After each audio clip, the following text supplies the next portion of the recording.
शुभं करोति कल्याणम् आरोग्यं धनसम्पदा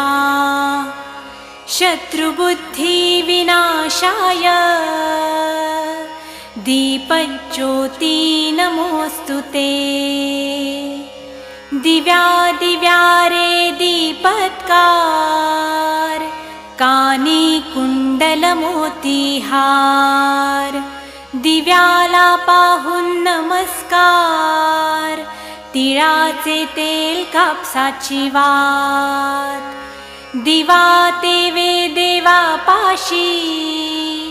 उजेड पडे विष्णू पाशी माझा नमस्कार सर्व देव देवतांपाशी ये ग लक्ष्मी बैस ग बाजे